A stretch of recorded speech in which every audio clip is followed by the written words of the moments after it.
When it comes to the NFL draft, few developments are more stunning than seeing a super highly touted quarterback slide way down the draft board. Brady Quinn is still on the board. Johnny Manziel still sitting there. To wait 5 hours. Yeah, long day.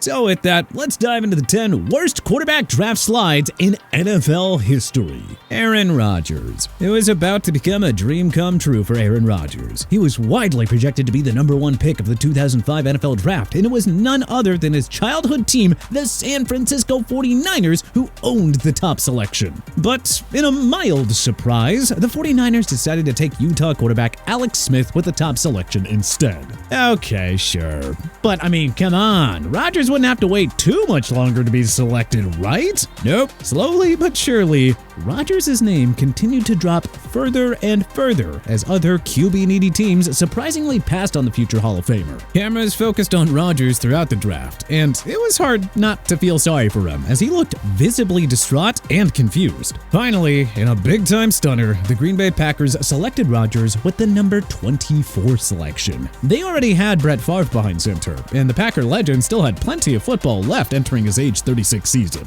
In an all-time memorable soundbite, Rodgers was asked how disappointed he was about the 49ers taking Smith over him. Rodgers said he wasn't as disappointed as his boyhood team would be. And, well, bingo was in fact his name-o. Rodgers was Favre's backup for 3 whole years before taking over as the starter in 2008. And the rest, as they say, is history. Sure, Smith had a couple of good years in San Fran, but Rodgers was another form of special during his run in Green Bay. 4 MVPs, 10 Pro Bowls, a Super Bowl 45 championship, and a proud member of the 60K passing and 500 passing TD clubs. Moral of the story? It's not how you start, but rather how you finish.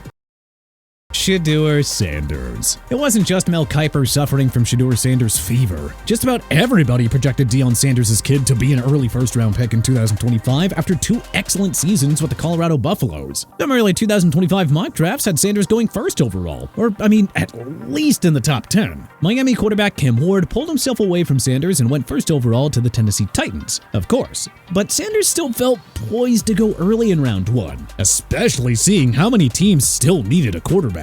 The New York Giants, long linked to Sanders, passed on him at number 3. They traded up via the Houston Texans to get a QB at number 25. But it was Jackson Dart out of Ole Miss, not Sanders. The Raiders at number 6, the New Orleans at number 9, and the Pittsburgh Steelers at 21 were among the other logical landing spots that passed on Shadur. It was front-page news when Sanders went undrafted in round 1, but things were about to get crazier. Louisville QB Tyler Shuck at number 40 instead of Sanders. The Steelers never wanted Sanders, and so the wait just dragged on to day 3 of the draft. So, finally, and mercilessly, the wait ended when the Browns took Sanders with the number 144 pick in round 5. And, well, even that selection was a bit surprising, since Cleveland used the number 94 pick on Oregon QB Dylan Gabriel. Leading up to the draft, there were all those reports about Sanders performing badly in team interviews and coming across as arrogant. But still, how did a guy go from projected top 10 pick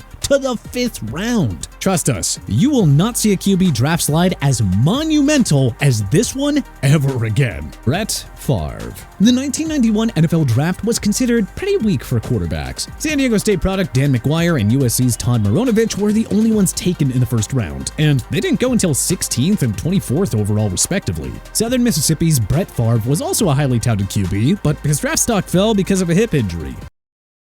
Then Atlanta Falcons GM Ken Hurok recounted to ESPN that doctors doubted Favre would play more than 6 years in the NFL. Well, the Falcons wound up selecting Favre in round 2 at number 33 overall, but after hardly seeing the field in his rookie year, Favre was traded to the Packers in 1992 for a first-round pick. And like we said on the Rodgers entry, the rest is history. Jimmy Clausen. The first round of the 2010 NFL Draft had 2 shocking quarterback-related developments. The first was the Denver Broncos' reach for Tim Tebow, and the second was Jimmy Jimmy Clausen falling out of round 1. Sam Bradford went first overall to the St. Louis Rams, and Clausen was expected to go to one of the many QB-needy teams soon after. The Broncos moved up for Tim Tebow at number 25 overall, and, well, it would be a while until another QB was taken. The next QB taken would be Clausen, who went to the Carolina Panthers at number 48 overall. ESPN's draft analyst Mel Kiper also infamously stated, "If Jimmy Clausen is not a successful quarterback in the NFL, I'm done. That's it, I'm out." Well, as you probably know,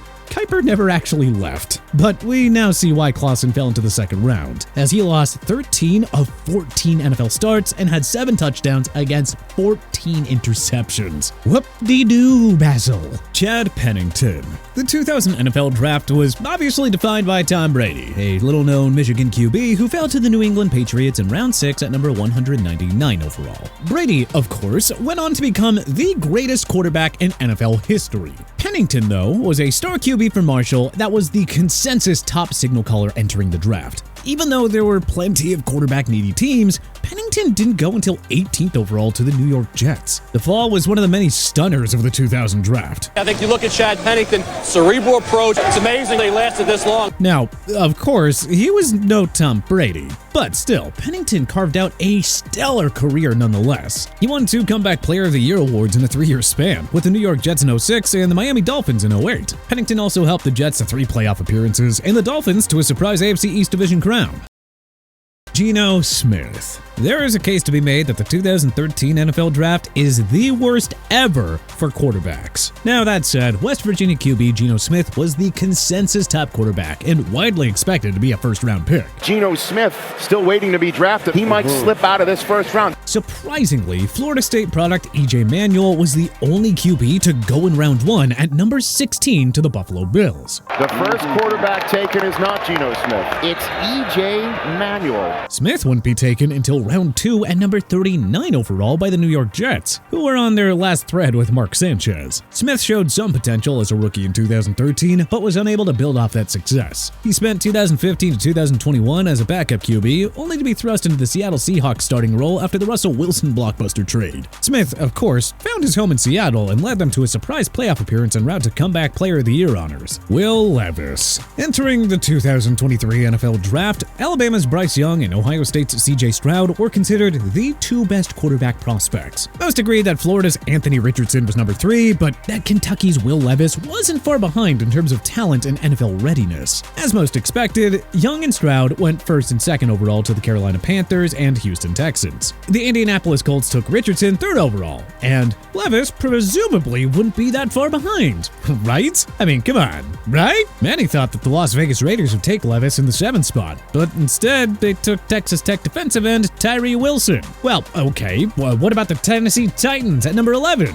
No, alright. They took Northwestern offensive lineman Peter Skoronski. Okay, definitely gotta be the Commanders, right? Will Levis to the Washington Commanders at 16. Somebody else trade up for a QB? Anyone? Hello? No, guess not. In a big-time stunner, Levis went unselected in round 1. One of the most memorable moments of the 2023 draft broadcast was the shot of a confused Levis sitting with his then-girlfriend Gia Duddy, waiting all night for his name to be called to no avail. Finally, the Titans drafted him 33rd overall after trading up via the Arizona Cardinals. Of course, the NFL teams who passed on Levis wound up being right, as he had 2 lackluster seasons behind center in Music City, prompting the Titans to use the number 1 pick of 2025 on Cam Ward. Brady Quinn.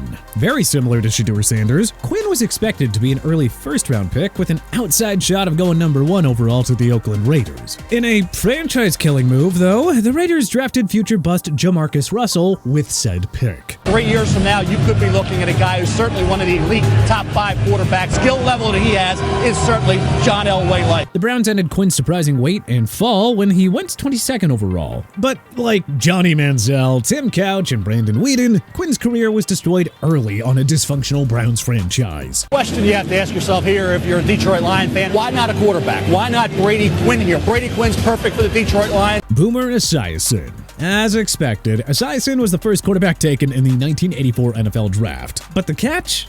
Well, he didn't go until the second round at number 38 overall to the Cincinnati Bengals. Yeah, that's correct. Not a single quarterback was selected in round 1. I kind of feel embarrassed and a little bit like a jerk to myself. I'm sitting there waiting like an idiot. The good news is that he used his draft slide as motivation to carve out a very stellar career for himself. Dan Marino. 1983 set the golden standard for NFL quarterback draft classes. 6 signal callers were taken on day 1, and 3 of them went on to become Hall of Famers. It's been suggested that Marino slipped because of rumors that he used recreational drugs, but the Miami Dolphins nonetheless took the chance and selected him 27th overall. Marino really stuck it to the teams that passed on him though. If you take Super Bowl rings out of the equation, he was by far the best and most decorated quarterback of his era. No disrespect to Joe Montana, John Elway, or Jim Kelly. Marino earned 9 Pro Bowl selections and led the NFL in passing yards 5 times. In his 1984 MVP winning campaign, Dan the Man became the first quarterback to throw for 5,000 yards in a single season. That mark wouldn't be achieved again for another 27 years. But hey, which other terrible NFL quarterback draft slides should we have included on our list? Was there any notable ones that we may have missed? Let us know in the comment section below. If you liked this video and learned a thing or two, then hey, clicking that like button helps us out a ton. And you know, we really appreciate it. If this is your first time coming around to TPS though, then hey, subscribing is a great idea because we put out videos like this every single day. But as always, thanks for watching and we'll see you guys next time.